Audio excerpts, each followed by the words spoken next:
Welcome to Real Estate Investing Abundance, the show for busy, fulfilled professionals like you to learn how to develop financial independence built on solid, passive real estate investments. Now, here is your host, Dr. Alan Lomax.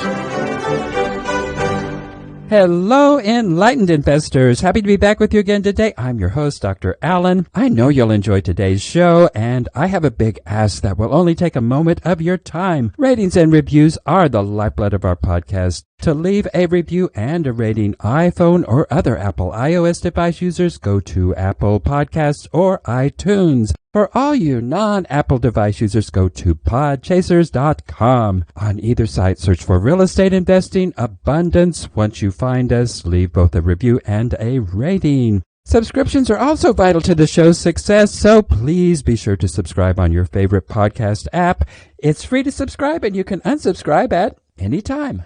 Enlightened investors, for your investing goals, no matter what your level of expertise and experience. Financing is an essential component for developing any real estate investment portfolio and leveraging for maximum returns. Today, we will explore creative financing for exploding your growth. Our guest is a nationwide lender and real estate investor. He learned real estate investing from the ground up, fixing and flipping in the tough LA market. While continuing to invest, he has leveraged his experience to now focus on lending. Let's get right into it and learn how to put creative financing to work to explode our portfolio growth. Welcome, Eric Johson. Before we get into the opened secrets of creative finance, Eric, share with us a memorable experience from your formative years that helped you to be the person that you are today. Absolutely. Alan, thanks for having me on the show. I appreciate it. And absolutely. So my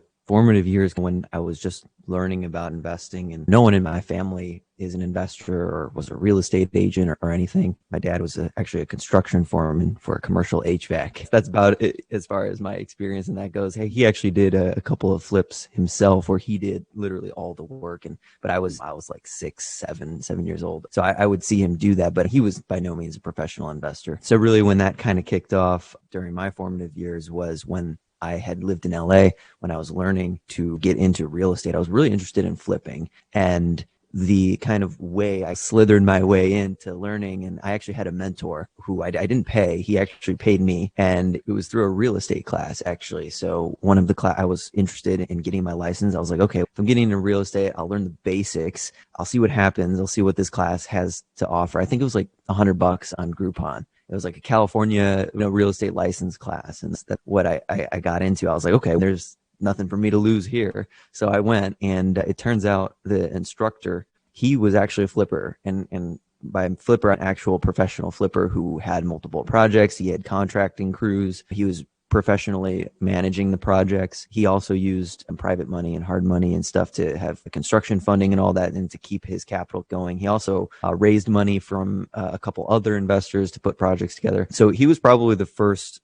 serious rehabber or flipper that I knew. And at the time when I was just going through these courses, a couple months went by, and I just mentioned to him offhand that I was interested in getting into this investing thing. And pretty much what he said was like, okay, do you have a plan or anything? And at that point, now that dialogue starts, I feel like a lot of investors go through the same story, or a lot of people hear about this. But in short, I presented him this 40-page business plan the next week. I was like, look, this is the research I did. And at that time I was reading books and listening to Bigger Pockets and podcasts and stuff. So I was trying to synthesize all this stuff into an actual action plan that here's how I can actually execute this strategy. And since I hadn't done a deal, obviously there were some assumptions in there and stuff that were fantastical or whimsical, I guess, at the time, but you just have to go through the steps. And I presented him this plan, and he looked at it. He goes, this is actually not bad for someone who is not in the space. And he's, look, I'll teach you how to analyze a deal right now, and we'll talk about it right now. And then this weekend, go analyze 100 properties. I was like, okay, I can do that. So he taught me the basics of pretty much how to evaluate a flip, everything from looking at reading the market and sales comps and how to actually see what your ARV is, how to work backwards from the ARV and not start with his value. So you start with the ARV because that's and what is selling in a timely fashion. And so he taught me the basics of that. And then I went and analyzed deals from him, and I did acquisitions for his team after that. He was like, this is good. I can use someone like you pretty much to put in sweat equity as pretty much spearheading our acquisitions. So that's what I did. I was the first one pretty much to go to deals. I would take videos and pictures and upload them to a Google Drive. And then we had an analysis sheet, and we would put each address into the analysis sheet, and it would spit out our net profit at the end. And by the time we got our first offer accepted in the LA market, I think we submitted 60 offers before our first one got accepted. There was like 12 offers on every property. It was an insane experience. And from that, I learned pretty much drafting contracts and offers and acquisitions has been just invaluable. If you're an investor looking to get in to the space, learning how to do acquisitions is just so critical. You should put yourself through those tests if you want to have a sustainable real estate operation. A 40-page business plan, that is impressive for anybody, and particularly somebody who has not done any investing. And then evaluating 100 properties in one weekend. Did you get any sleep that weekend?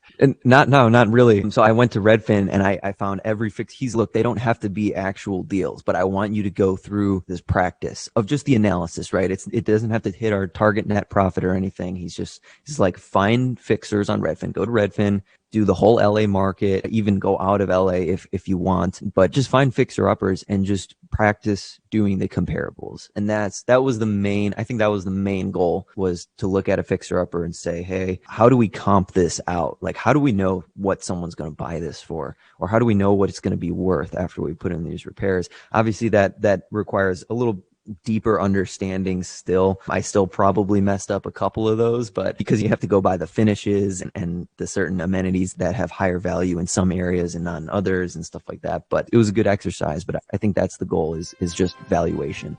We'll be right back after a word from our sponsor. As an industry-leading, relationship-focused, design-build construction firm, Mosaic Construction has worked in many different asset classes from multifamily to retail, medical, industrial, and commercial. Mosaic Construction works to execute interior and exterior renovations with their team of trades and project managers. Their experience with value-add improvements has resulted in increased ROI and long-term value of the assets. They work nationally in partnership with local trades to deliver thoughtful, problem-solving construction management solutions to all their clients. For a personal, no-obligation consultation, call Ira Singer, 773-491-3145, or email Ira at mosaicconstruction.net. You can also find Ira on LinkedIn. What an education. Now you are focusing your efforts on lending. So talk about using non-bank lending and why that's a good idea.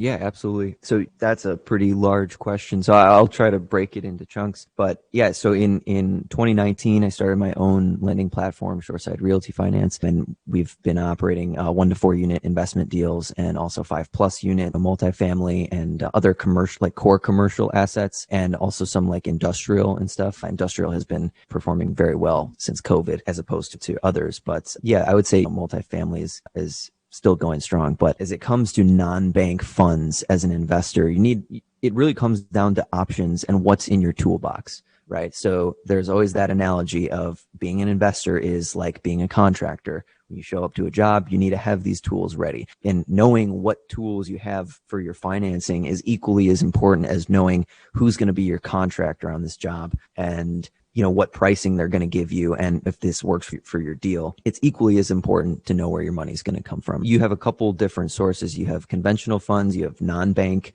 funds, but there's still, I guess, institution, which would be like a majority of the private, money, hard money shops out there. And then you have like true private lenders, which are or true like private money. And at that point, it's like friends and family, literally like you're writing an agreement with them. They're not a shop or a vendor or anything like that, just individual. And knowing though, if you can have sources in each 3 of those buckets, you can be a successful investor and you can probably get any deal you want financed. Because number 3, those private investors, maybe they're debt at first, but maybe you end up also doing JV or on bigger projects and stuff scaling up. But non-bank funds provides you flexibility as an investor. For example, if you want to take down a turnkey rental property, and let's say you're self-employed as a real estate agent, so you have the knowledge of the investment, it would make a good return, the cash flow looks good, but you don't have the income, or your tax returns are funky. And obviously you wanted to save on taxes. And so you told your CPA to do it a certain way. And now the bank declines. And you walk into Chase and they say, sorry, we can't do this deal.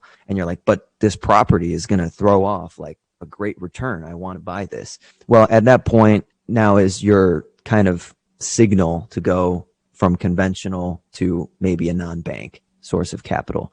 Because if you're encountering problems like that, or frequent declines from conventional sources of money, then that's a very good indicator that you should be transitioning to some non-bank funds. Because one, as it relates to having those non-bank funds, is the flexibility. When I say flexibility, for example, we don't require personal income on our loan programs. It's based off of the DSCR or DCR, debt coverage ratio, of the property. And it's essentially a commercial loan for a 1 to 4 unit non-owner occupied investment. And that's really as simple as it gets, because we don't ask tax returns. We don't ask for W-2s. We don't ask for pay stubs. If a deal cash flows and it meets our criteria, and our criteria is a certain DCR ratio, which I will touch on in a few seconds. But if it meets the ratio, then you can take it down and you can buy it. You can take title and that deal won't pass you by. And even though maybe a non-conventional source of funds might be a little more expensive,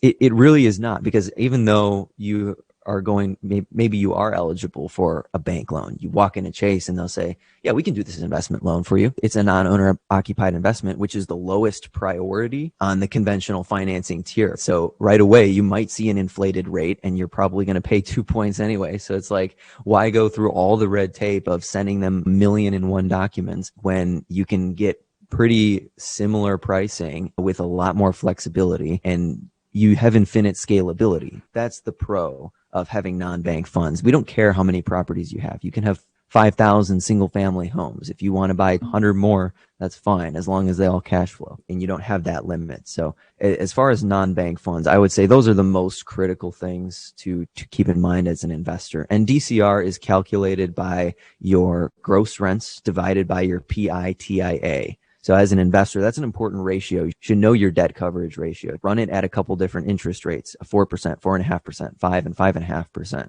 to see if if I get a non-bank lender who's going to quote me 5% at this deal, do I still hit a 1.2 DCR given what my taxes, insurance are, and any association dues, if there are any? And I would say that's a good starting point. That was a lot of information, but it's a good way to get in the right direction. Yes. In terms of institutional bank lending, if you are getting a 1 to 4 complex, there may be bankers, but not very many to look at that outside of your income. They don't care about the income of that property. It's your personal income that they're going to base their acceptance or their rejection of that loan on. And then you also alluded to the fact that you don't care how many loans that the investor has out, but that bank is probably not going to be at all interested in you if you're going to the 11th loan. So it's your income and then limits on how many loans you can have at any given time. You talked about a few other technicalities. Go in further here. The terminology. Not necessarily all of our investors know that terminology. Give us some definitions. Sure. I guess the most common to understand as an investor, especially if you're getting into non-bank financing, DCR, as mentioned, you should run that calculation. And what is DCR? Debt coverage ratio, or some people say DSCR, which is debt service coverage ratio. They mean the same thing. It's just some people add that extra letter. It doesn't affect the calculation or the math in any way. And again, that calculation is the gross rents divided by the PITI. So if you just carry that formula, you should be able to get a debt cover for each one of the properties you're analyzing. And PITA is?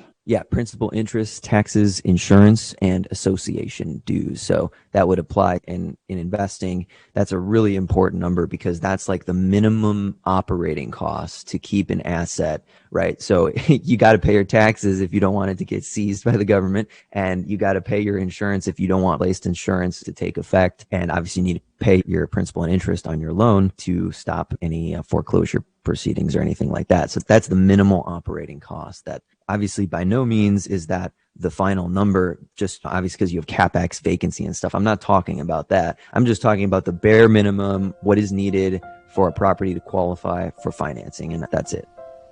We'll be right back after a word from our sponsor. Would you ever invest all your money in a single stock? Very unlikely. Yet investors are willing to risk $50,000 to $100,000 in a single property in real estate all the time. Avestor is the world's first customizable real estate investment platform. Investors can build their own custom portfolios selecting investments across multiple asset classes such as single-family homes, multifamily, student housing, self-storage, and shopping centers. You can also invest across multiple markets and different time frames. Avestor also enables other real estate entrepreneurs and syndicators to build and use Avestor's infrastructure and cloud platform to create their own customizable real estate funds. To learn more, visit us at avestorinc.com. Avestor, real estate investing made simple. What is the ratio that would qualify for a loan with your organization? Sure. A really common ratio and the one that we use is 1.2. So 1.2x. And let's say a property throws off $1,200 a month in gross income and its PITIA is $1,000. That's a flat even 1.2 ratio, and that property would qualify for financing. Would it be a good investment? I don't know. That depends on a lot of other things, right? Because like I said, it's not factoring in things like vacancy or CapEx reserves or anything like that that you would look at through a traditional investor lens. But as far as it goes with financing, that's the ratio that you're looking at. So 1.2 is the minimum. 1.25, 1.3 are all obviously much better. Obviously, the higher the ratio, the better it is. And of course, that's just your first step in analysis. You are going to take a look at the CapEx. You're going to look at reserves, that whole thing before you're going to give final approval. But the ratio is a good starting point. So tell us, what is the difference between investors that do qualify for financing and investors that perhaps may not qualify? Sure. So the main underwriting criteria, again, is going to be that property. But if your credit score is 550, I can't help you. We make asset-based loans, but it's by no means like a subprime stated income loan. We do a full appraisal valuation. We get rent schedules on our rental deals. We get ARV addendums for all of our fix and flip deals. So we're not skirting valuation. We're making sure you have a legit deal. And it's at that point, what really I need to see is a clean background of no money laundering red flags or no financial red flags if we do a background check. And then 2, a 650 credit score or higher, pretty much for both of the fix and flips and for the rentals. As long as you have a solid deal and your numbers are based on facts. I've had some fix and flippers try to give me pending comps and active comps as like a supportive number for the ARV. And then we order the actual appraisal. And then the appraiser says, this is not close and it's off base. So as an investor, just I guess be a little more aware of that fact. It's not like we're skirting any due diligence here. So those people who try to just slide by without doing the numbers, your deal is going to get declined. And we even do first time fix and flippers too. So it's not even like experience. We decrease leverage. You might get 70%, 100%. So 70% acquisition. So on the initial loan amount for you to acquire the property, and then 100% of construction on holdback for you to draw during the process. As a first time flipper, we go up to 90% for like people who have done at least 4 deals in the last 36 months. Even experience isn't an excuse. It's just being aware of your numbers and the data in the marketplace to where should we do our due diligence through our underwriting process that it will come back at a reasonable number within what you have estimated. So don't give us bullcrap numbers. You're going to do your own due diligence. Income is not a factor, but the credit score is, and also you want a clean background. How does a deal work in real life? If you could give us an actual example. For sure. Yeah. Let's do a fix and flip, since I feel like it's a very common thing. And even rental property investors do a fix and flip every once in a while, just because a good deal comes along, and why not if you have the skill sets and the money to do it. Pretty much how a fix and flip would work on our books, and in terms of the just general deal mechanics, super simple. If you find a deal, I have a questionnaire. It's probably 8 questions or so, including the address, the ARV, purchase price, and just all that basic evaluation data. You say, hey, Eric, I have a deal. Here's the questionnaire. Boom. I get the questionnaire. I go back to my processing. I get you pricing. And from there, what would happen once you do your due diligence, you want to submit an offer. At that point, I would pretty much, you get, I want to say preliminary deal terms, right? So it's based on these numbers and your experience, your track record as a borrower. Here's what you can expect. And I try to keep it really consistent and really more experience based than anything else. For example, people with no deals under their belt, you can probably get 70 to 75% at a 9.25 rate with 2 points origination, for example, across the board. And then as your experience goes up, you can get 80%, 85, 90. And then there's some room to adjust things as they go. But pretty much the next step in that process of actually getting a property financed and closed would be to sign an LOI. Signing happens and we order appraisal, title, everything is in the works. The appraisal is the most important part. Again, I can't stress that enough. Because that's where all the red flags kind of and the fires that need to be put out come up. I would say very rarely have I had a situation where the appraisal wasn't a huge hurdle to cross. So for that reason, getting the appraisal turned around and those numbers back. So again, we're going to get an ARV. We're probably going to get a rent schedule. It depends if you want to fix and sell or fix and refinance and hold. So that's going to be like 2 different things. But we would get a full appraisal, analyze the data, and make sure that the ARV is in ballpark of where you want to be. We have about a $10,000, $20,000 plus or minus discrepancy. So our underwriters, if they see the data, that's a good thing to keep in mind too. If it doesn't come in on the nose, there can still be some workarounds. If you work with a good lender, they can be flexible. They're not just going to kill the deal and be like, no, because there's other compensating factors and stuff that we can look at. And I can always push other comps to my processing teams, and we can always override things or get an appraisal amendment and stuff. So investors shouldn't necessarily freak out if something like that does happen. But yeah, once the appraisal's back, from there, it's a matter of getting, well, one, verifying any borrower exits. So if you send me a track record, you say, yeah, I've done 5 deals. I'm going to need the following. I'm going to need those HUDs, and I'm going to need your whatever LLC you sold those under. I'm going to need those operating agreements to show that you're at least a 25% owner in that LLC. So that's a thing a lot of investors get mistaken. They're like, well, I'll just tell him I've done 5 deals, and they try to get around that. But I need a HUD and I need an operating agreement to match the 2 together to prove to me that you actually exited a deal. And also a lot of investors try to use current deals as their experience. Technically, yes, you are gaining experience in real life, but it's not an exit on paper. You can't use that. Theoretically, you are gaining experience in reality, which is good for self-improvement, but it doesn't help the paper. Those are things that I would look out for. But after the appraisal and stuff comes back, our underwriting finishes up and we go straight to closing, where title work is finished and our legal drafts the loan docs and all that stuff. And as an investor, we'll coordinate a closing. We'll deliver you the final terms and all the final numbers you need to get wired into title. So as an investor, be on the lookout for that preliminary number and just gear up for your closing, pretty much, because now is the time to actually buckle up and wire the funds to get the deal done. But yeah, at that point, we try to make it as painless as possible. All the loan docs and title docs are all signed. We don't have an extensive closing package. There's not too much detail, far less work than doing a conventional purchase. And after that, it's wrapped up. But as a fix and flip, the process doesn't necessarily end there. You still have to execute. So when it comes time to actually draw your funds, you submit a scope of work during our underwriting process. It's a template. You say demo is 2,000, rough plumbing 3,000, etc. All the line items. That is the template we're going to use for you to draw your funds. So you say, hey, I've completed my demo. I've completed my rough-ins for plumbing, etc. I want to draw these items. And that's when you have to work with your lender continuously throughout the process, where you would fill out that scope of work for the items you want to draw. You send it in. I send it to my draws team, and the construction inspector will go out and actually confirm that those items were done, and you are wired money within 24 to 48 hours to pay your contractors. And then that process, once you have that down, it's the same every time. Fill out the scope items, send it in, inspector comes, money's deposited in your account, and then you just rinse and repeat until you have your certificate of occupancy and you can list the property for sale. Enlightened investors, we'll be right back after this important announcement. I have a big ask that will only take a moment of your time. Ratings and reviews are the lifeblood of our podcast.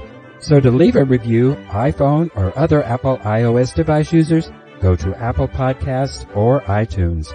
For all you non-Apple device users, go to podchasers.com. On either platform, search for Real Estate Investing Abundance. Once found, please leave a review and a rating. Subscriptions are also vital to our show's success, so please be sure to subscribe on your favorite podcast app. It is free to subscribe, and you can unsubscribe at any time. You've thrown out some industry jargon. ARV and HUD. Explain what those two acronyms are. After repair value. So making sure making sure that is supported by comparables. ARV is simply after you do the renovations, what's the thing going to be worth? How much are you going to sell it for? And is that supported by actual market data? And HUD is the closing settlement statement, I guess, is the HUD one. I don't know if they technically use that document anymore. That's just what I associate the settlement statement with. But yeah, just the final numbers or the preliminary numbers for what you need to wire in to the closing to get the deal done. So title or attorney states or escrow, I guess for escrow states, they're going to tell you, hey, as the buyer, as the borrower, you're going to have to wire in this exact amount down to the penny to close this deal after all the fees, transfer taxes, recording, yada, yada, all of that stuff is taken care of. They will give you that final number. And that's important as an investor because you obviously want to review it before you close and make sure that everything looks good. And as an investor, don't skip that step. Like review the charges and review everything that's going into your deal because you're about to wire tens of thousands of dollars here. Don't skip that and review your settlement statements. So are you using the traditional settlement statements or the HUD statements that a banking institution would use? Yeah, so since most of it is done through title, most of them are on HUDs just because it's a uniform document and the layout is pretty readable already. We don't have like a custom form or anything for it. It's usually, dispersed by title. Another part of the qualification is the ARV and 650 credit score, and you get better loan to value opportunities and better interest rates and fewer points the more experience you have. Taking properties to closing is a critical factor. If you're going through an institution, even just buying a single family home for your own self, it's going to take 45 to 60 days at a minimum to get through that process. What's the expected time frame for working through you folks? Yeah, so on our fix and flip and stuff, I always advocate if you can get 21 days, you could probably do it sooner, but 21 days is pretty normal and 30 days for our rental. It also depends on the market. In smaller markets, we're having issues getting enough licensed appraisers in those markets to get out to the properties in time. So there's some delays there, but that's just a factor of like macro events that are going on. But yeah, if you're in a major market or even just a secondary market, you should be good to close within 21 days. If it's a really competitive deal, let your loan officer know. Say, hey, I think I'm expecting at least like 4 offers on this thing. If we get this accepted, can we close this in 14 days? And that just lets me know, for example, to put it at a high priority in my team's processing pipeline.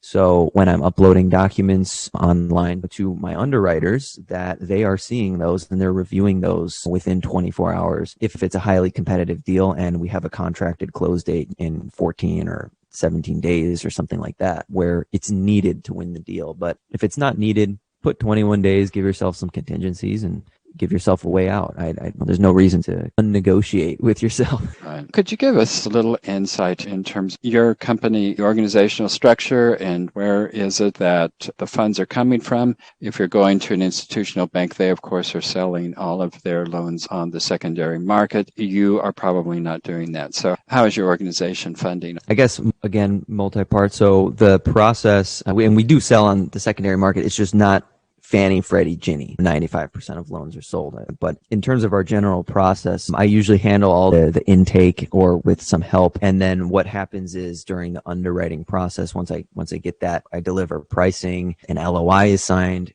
Then at that point, it goes into our underwriting pipeline. Right now, the deal is officially in underwriting. That is, our underwriters are in New York. It's all online. We're pretty I don't want to say decentralized, but it's pretty much all online based, where I upload documents to a portal. We have a processing portal, so everything's streamlined. It's not, I try to keep things modern and as up to speed as possible, because that's what, frankly, I mean, to get deals done, that's just what you need to do. You can't be trying to figure out how to upload a document to like Google Drive or how to convert a file to a PDF or something. You just can't do deals if you can't work with tech. But in terms of the general process, so everything is uploaded to our pipeline. So a borrower sends me docs, I upload it to our back end portal, and then right then and there, an underwriter is assigned to the deal automatically. There's no confusion as to who's doing what kind of deal or who's underwriting what. It's automatically assigned. Documents are uploaded and reviewed, again, based on the priority. So I have the option to convey a point saying, hey, this deal is a little, we need to move on it a little bit, give it a little extra nudge. And obviously I don't do that unless it's explicitly conveyed by the borrower, because obviously I don't want to overburden pipelines or workflows or anything. But that's for our underwriting, that's how it works. Document upload, review, either approve or reject. If rejected, it will, they will tell me pretty much what I need to do to clear the condition. And after that, our closing team is our legal. So we have several legal vendors that we work with that are nationwide, that know our processes, and they know what documents we need and what to ask from title. And from there, they take it. I'm removed from the process. I'm copied, but they know exactly what they need to do and how to get the docs out to closing. And once that happens and the docs are out, all that's left is to sign, notarize. In terms of our funding, so it is, our investor is institutional. So that's how we get our funds to keep going and making loans. So we do make loans and we sell them, and that's how you keep the liquidity. But it's not a Fannie or Freddie. It's a private deal with another company that actually buy notes on the secondary market. And they happen to have a niche for loans made by private lenders that are fix and flip and rental. Like, they're aware that this is the product that we sell, and they know what they're buying. That's a little bit about our process. Before we go into our last segment, Eric, share with our viewers and listeners how they can get in touch with you. Sure. Yeah. A great first step is just go to www.shoresidefinance.com. That's our website. Tons of information. And I even have some questionnaires and stuff on there already built in. Info like on our loan products is all on there as well. You can go to shoresidefinance.com or shoot me an email directly. I always like fielding questions from investors. My email is Eric, ERIC, at shoresidefinance.com. Share with us one of your most difficult setbacks, and how did you come through that time, and what did you learn from that experience? Yeah, in real estate, one of my first flips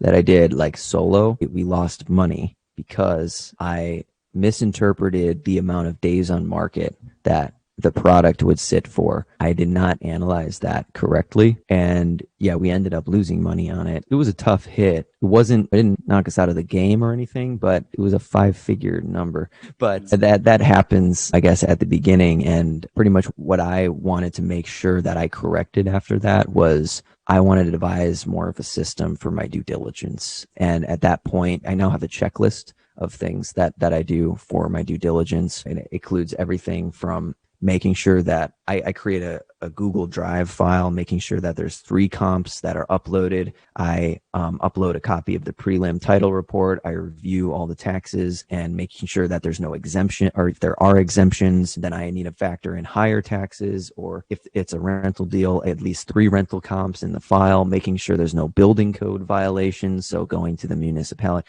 So I devise a due diligence checklist, and that's how, from my experience, what I don't want to have that happen again. And I realized that I rushed a couple of steps, but obviously that happens when you're trying things out, but you go back and correct it. And if you do lose money on a deal too, like, it's not the end of the world for anyone listening. Calculate the worst possible scenario before you start. There you go. That's the best advice I can give. And hopefully that makes you feel better about the deal, or if something bad happens. That's an excellent example as to how tricky the fix and flip business can be, because you had a great deal of experience in analyzing property. And even with that, on your first go on your own, you ended up short. It's easy to do on fix and flips. Absolutely. So thank you for sharing that with us. For what in your life do you feel most grateful for these days? Health has got to be first, right? I guess that's the thing that's on everyone's mind. I'm grateful for just having an opportunity to improve things every day. I don't look for I don't try to become a millionaire overnight or anything like that. I know it's a 1% a day, 0.5% a day game. Sometimes it just depends on your day. Be grateful just if you make even a 0.5% improvement in your operations or in your life that day. Just know, I guess that's enough. And that over time, if that 0.5% is truly dedicated to something that matters to you, then that will be fulfilling in not even a couple years time. You'll have made enough improvement. For me, that's what I'm grateful for right now. And just trying to take those one step at a time mentally. What are 3 good things from the last 24 hours that have happened to you? Yeah, I wrote a couple of melodies that I really like. So I'm a musician and guitar player and composer. And so I always write music on my free time and stuff. So I came up with some cool parts yesterday that was exciting to me. Although I love real estate, sometimes you got to take a break. But having food on the table when so many are lining up in food banks and so many unfortunate events are happening around the country due to so many complex things, just being able to carry on my daily life has been great, and I'm happy to have a supportive family as well. So I guess those would be the three main things. Good. Well, how are you putting your success as an investor and entrepreneur to work to help to create universal well-being and abundance for all beings? Yeah, I love giving back. So as far as it goes in real estate, I always answer questions. I'm not an attorney. I don't bill you by the hour, although maybe I should start. But yeah, I always field questions. I always give helpful details that people can actually use to improve their life. I love helping other musicians too. Been playing guitar for over 18 years, and sometimes I link up with other musicians, and I always try to give back to those passions that I'm interested in. People pursuing those same passions, it's always good to not only pursue it for yourself, for your own fulfillment, but as you get good at those passions or make progress, it's always good to branch off and say, hey, you need some help, or even what can I do to help? And it just goes such a long way, and it really helps create a positive butterfly effect. I think you're absolutely right. I totally agree that the best way that we can give back to this world is to delve into our passions passionately and to share broadly. Yeah, be genuine. Share your interests. Even people who are just talking to you and you're not even teaching them, quote unquote, anything, but you're just being passionate about it, they'll take something away from that conversation. So don't even think about it like that. Just be genuine. Absolutely. Well, our last question today is, when you leave this world, what do you want your epitaph to be? And just epitaph is a metaphor for essentially how do you want to be remembered? Absolutely. To me, it's all about legacy. Real estate is, I don't want to really call it a legacy game. I really, no one gets to the end of their life and was like, dang, I wish I would have done another fix and flip. I wish I would have bought another apartment building. It's means to an end. And that's how I look at it. It really is. I try to help people, but hopefully help people along the way. And it helps them build a portfolio that has improved their life or something. You never know what the rebound effect is. So I still take that seriously. And hopefully what I do does help people achieve those financial goals. But at the end of the day, you can't take your bank account with you. I would have to lean towards probably the music I put out into the world and the things that I write with others and the collaborations that I put out and the stuff that I record. I want that to be something that people listen to throughout the years and to be remembered for that. And that I was just a cool guy and I help people and stuff. Thank you, Eric, for being on the show today. Absolutely. It was my pleasure. Thanks so much. Thank you for tuning in to Real Estate Investing Abundance, brought to you by Steve Talker Capital, a company working for passionate professionals like you to develop financial independence built on solid passive real estate investments. As part of our efforts to make the world a better place, Steve Talker Capital contributes to activities and organizations committed to better understand the equine. These endeavors attempt to enhance the human treatment of horses worldwide. Steve Talker Capital, working for a world where all creatures, great and small, flourish abundantly. For resources to develop your financial independence, connect with us at stevetalker.com.